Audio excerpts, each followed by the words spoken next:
able to come up with the strategies to be able to mitigate or to control not only air pollution, but also to the emission of greenhouse gases which cause climate change.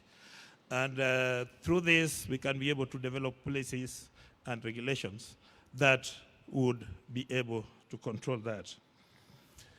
Excellency, I would therefore at this stage like to invite the Center Director for Stockholm Environment Institute to give a few remarks as we proceed with the program. Thank you.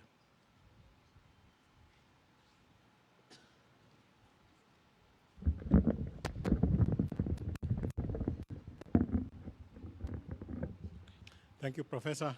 Your Excellency, Governor Gladys Wanga, Governor of Homa Bay, Major General Jackson Tuwei, President Athletics Kenya, officers present and guests. I would like to first of all just start by thanking Your Excellency the Governor for hosting us here. We had intended to have this function as a preparatory activities toward the climate COP, COP28. But due to different reasons, that was not possible. But nevertheless, we said that we'll still have it before the close of the year.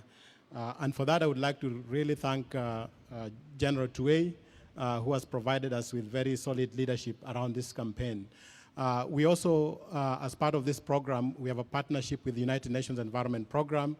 The Regional Director for Africa could not come, but she sends her regards and look forward to the opportunity to come here later. My speech will be very brief. Your Excellency, I have just to say that we have been doing monitoring in this stadium for the last 76 days. Out of those 76 days, there are only 2 days where I would have advised not to do any activity here, because as I showed you there, those are the 2 days where we had red flags. But the rest of the days and overall, I think we have got very good results. For the rest to just know, we have many different kind of air pollutants. The one that we are monitoring with this sensor is called particulate matter. It is very fine particles that you get from, say, dust or soot that comes from the motor vehicle exhaust pipe and so on, because that one is very bad when it gets into your respiratory system. And so that's the one that we are monitoring. Your Excellency, I think one of the other things that we'd like to raise here is that when we monitor and we know the status of air pollution, that's only the first step for us to understand the scale of the problem. But the next step, which is the most important, is for us to come up with measures that would help reduce air pollution. So once we know what are the possible sources, we would like to see that this stadium has very good spaces like green belts around the stadium, which can help reduce this air pollution. I think in conclusion, Your Excellency, I just want to say that as the President will let us speak to this, Raila Odinga Stadium is the 13th stadium in Africa where we are doing this program. So you are joining many other stadiums across 5 countries, and the sensors here provide real-time data, which is available on a website platform, so anybody anywhere in the world can be able to see it. So we'd really like that the county invest in making sure that it is maintained, making sure that we have continuous power supply, and also making sure that we have internet bundles so that we don't have any missing data. Currently, we're missing 45 days of data, which is very concerning for us, because that means that our analysis will not be robust. And lastly, just to conclude by saying that we will add another sensor. I was just informed that this stadium is now certified by FIFA to host international competition. Because of that, we'll add another sensor so that we make sure that we really don't have any data gaps when it comes to air quality monitoring. Otherwise, thank you so much, and I look forward to very strong partnership on making sure that this program is successful. Thank you very much, Dr. Sano. It is now my pleasure to welcome the CC, the County Executive Committee member for Sports, Culture, Gender Inclusivity, to make a few remarks and continue the program. Thank you so much. To Our Excellency, to General Tuwei and your team, the county officials around, to Gijoma Beduto Mantiere Kaindi, I'm also Uniberuru. Yeah, we are much pleased as a county to host guests of this caliber.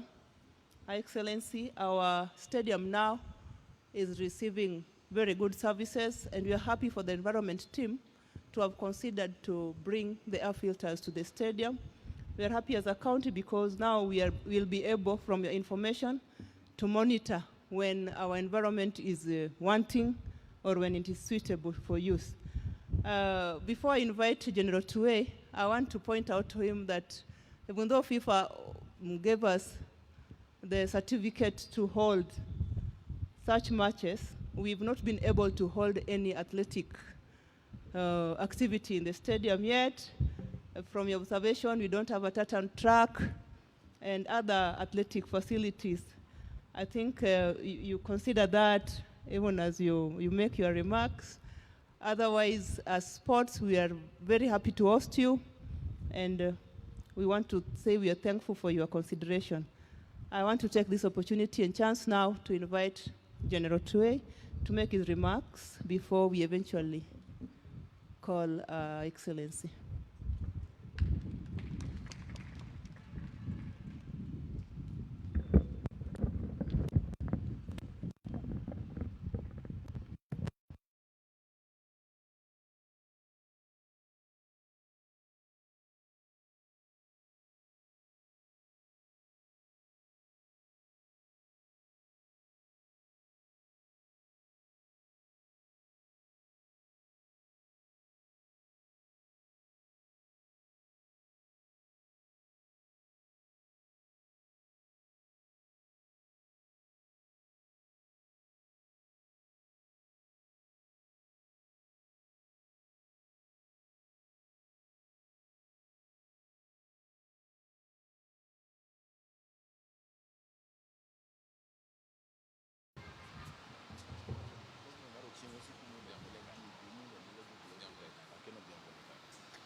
Kenya, I wish to congratulate you, Your Excellency, on the successful construction of this stadium, which has now placed Homa Bay as a strategic town for hosting national and international sporting events.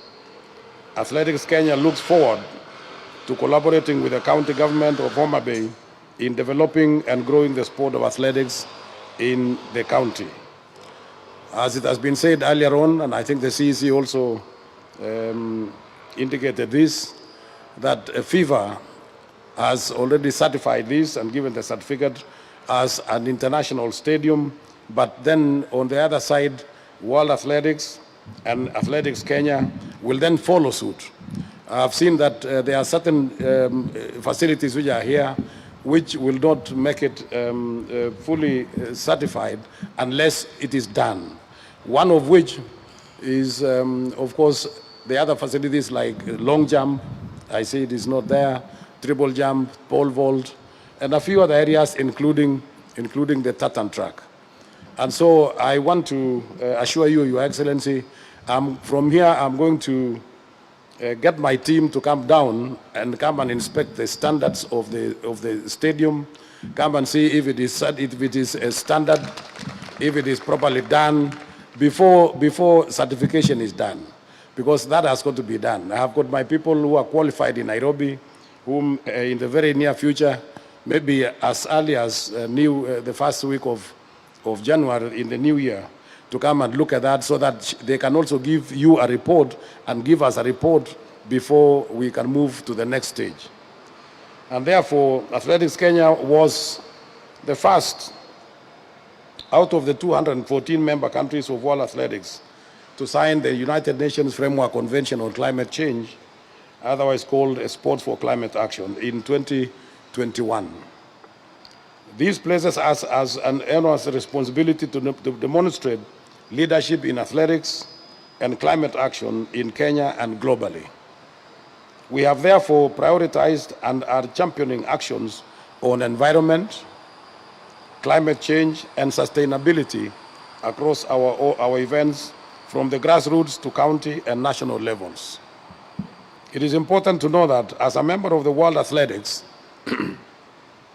Athletics Kenya is required to implement the World Athletics Sustainability Strategy in all athletics events to deliver the Athletics for a Better World program that seeks to ensure that environmental conditions and air quality at sporting events is safe and for athletes and the communities as well, not just athletes alone.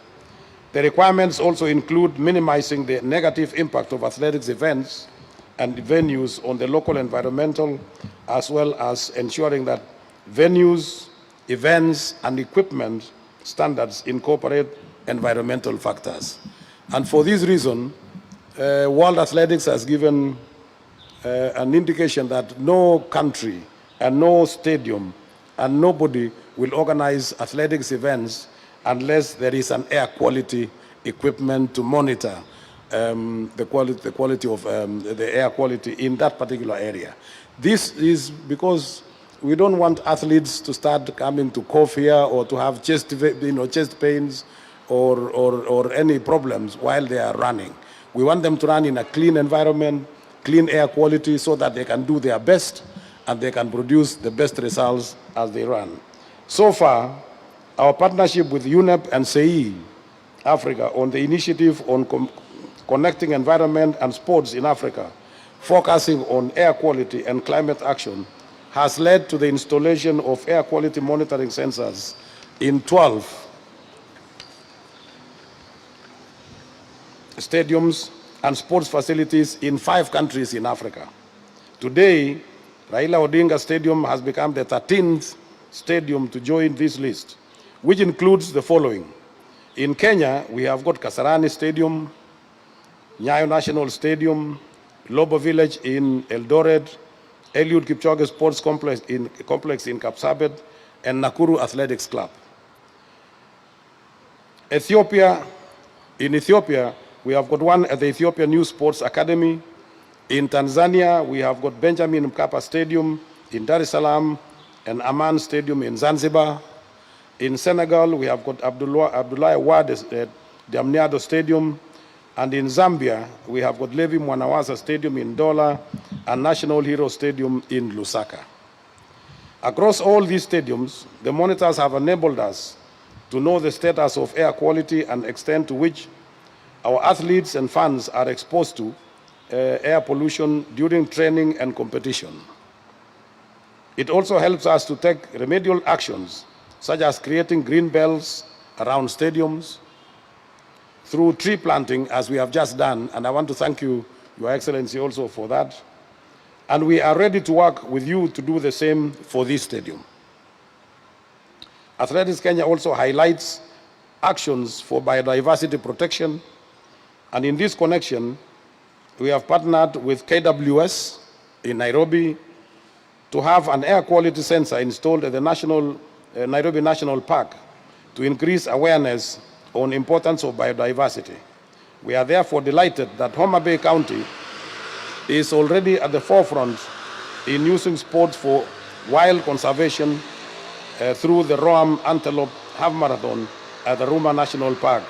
And Athletics Kenya is keen to strengthen this race. And therefore, we are going to support this race and we'll make it known worldwide. As you know, sports is an enabler for sustainable development. And we, as Athletics Kenya, therefore look forward to working together with the county government on initiatives to promote sports as a tool for environmental conservation and to explore other athletics and climate action activities that can nurture young athletes' talent here in the country. This county, Your Excellency, is known particularly in athletics for sprint events. We have had quite a number of athletes who have come from this county and, in the past and even in the present. And therefore, it's important that we develop this, and that is why we are happy that this stadium has been put up for that purpose and other sports. We thank United Nations Environment Programme and Stockholm Environment Institute for these significant achievements that we have seen today. As I conclude, let me once again thank you, Your Excellency, for the hospitality and welcome we have received here in Homa Bay since we arrived. And we want to wish you all the very best of luck. And I believe as we approach Christmas and the New Year, allow me to wish you, Your Excellency, and all the citizens of Homa Bay County a very, very successful and happy Christmas and a very peaceful and prosperous 2024. Thank you very much, and may God bless you.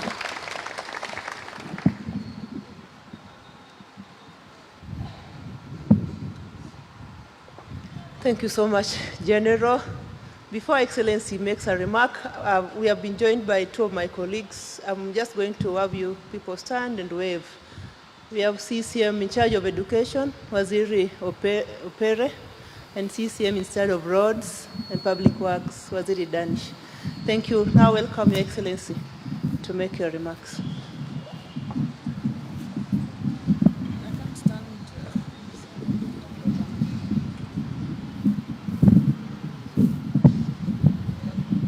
Please, Beduru, please be seated.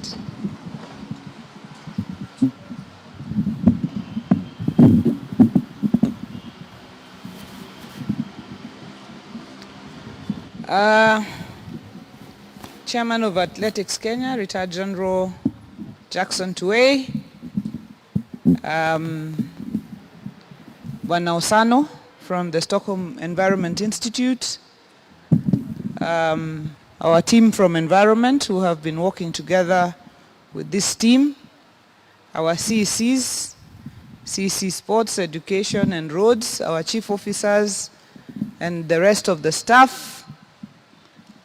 Homa Bay, mabe no biro neno mpira, lakini udi nena. Ma en manang'iyo ni yamo muyueyo, en yamo maler. So, General and the Stockholm Environment Institute, we are very happy as Homa Bay, particularly Raila Odinga Stadium, to join the League of Stadia in the rest of the continent that have signed up for the air quality monitors. And Homa Bay, as you may have heard, is very serious about climate action and is in the front line in our efforts to combat climate change.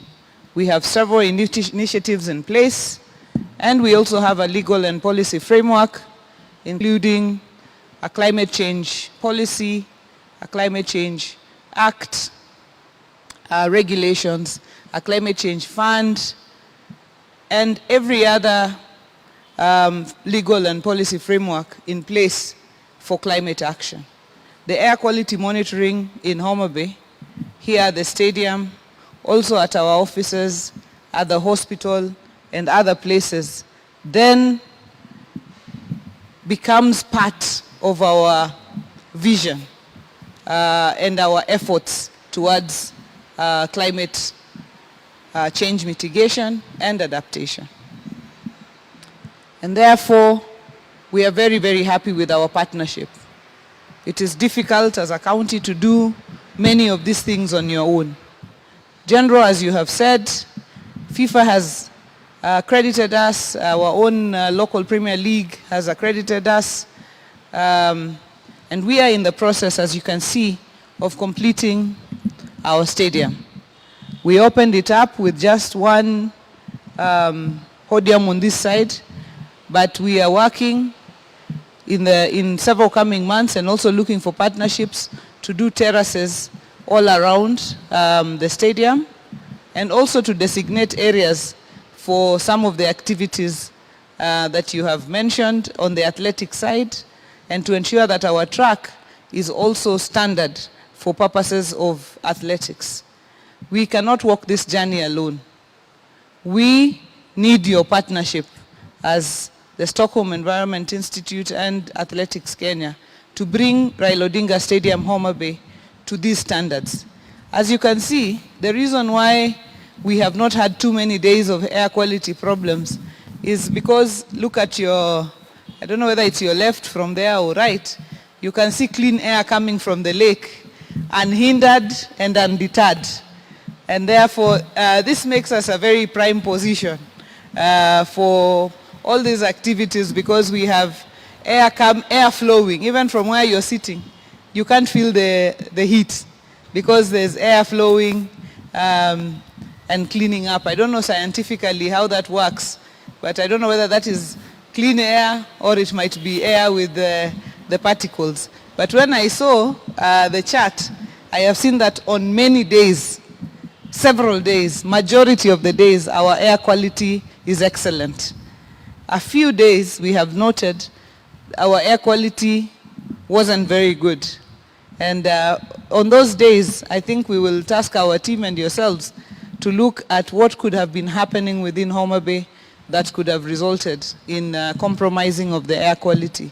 And it will be our responsibility then to look at how to bring down whatever activities those could have been. So as Homa Bay, we are positioning ourselves as a premier tourist destination as well. And sports is a major influencer of tourism. And this is why we have organized or started to organize the annual Rowan Antelope Half Marathon. And I want to thank you, General, because your team from Athletics Kenya partnered with us in the inaugural Rowan Antelope Half Marathon in May this year. I want to invite you, makofi kwa Athletics Kenya kwa hiyo. The only thing that happened, General, if I might disclose, is that we had a 2-day event. One was at night, the running was in the morning. So majority of my people here, we were very, very perfect in the night event. So when it came to morning, the runners had come from, especially Elgeyo Marakwet County, Uasin Gishu, Kericho, and they did not take part in the evening event. So they came ready. So when the results came back, we had won in the evening event, but in the running event, we were very far from winning. So General has said both were important. Indeed, both were extremely important. So this year we hope that we can practice early, prepare early, and also win some of the awards that will be given at the Rowan Antelope Half Marathon in the Ruma National Park. But as I told you when we met earlier, we would like you and the team to help us to popularize this event so that we give it the international stature, so that we can up the conservation efforts within that space. So I'd just like to reiterate as I finish that Homa Bay is on a growth path. We are open to partnership. We are open to collaboration. So as we move forward, in the event that you come across other opportunities for partnership, know that Homa Bay is always open. General, we are very grateful that you have agreed to send your team to assess our stadium for readiness for athletics activities, and we hope that we will walk the journey together and perhaps fundraise for the athletic areas that we have mentioned, together with the the synthetic. You just told us not to say tartan because that is just one brand. So even as we have been educated today on those lines. So to put in place a synthetic track that can allow for our athletes to run without problems. So I would like to state that it is a good day. It is a great day that we have now begun this process, and we look forward to further and greater partnerships. Karibuni Homa Bay, and we look forward to working together. Asanteni sana.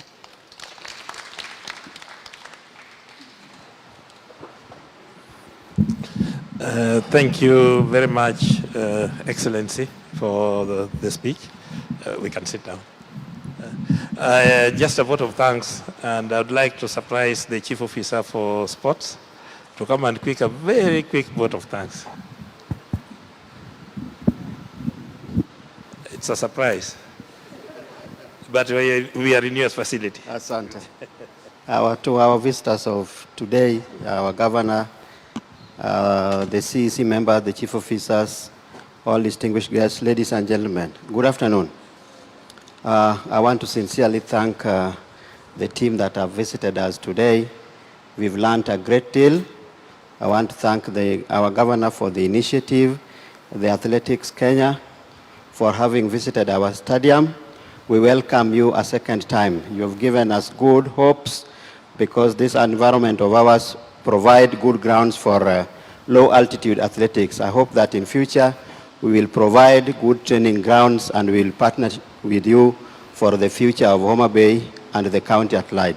As you move back to your various destinations, may you receive mercies of God and also pray for us as our Homa Bay county. Thank you very much for the hospitality. May God bless all of you. Asante.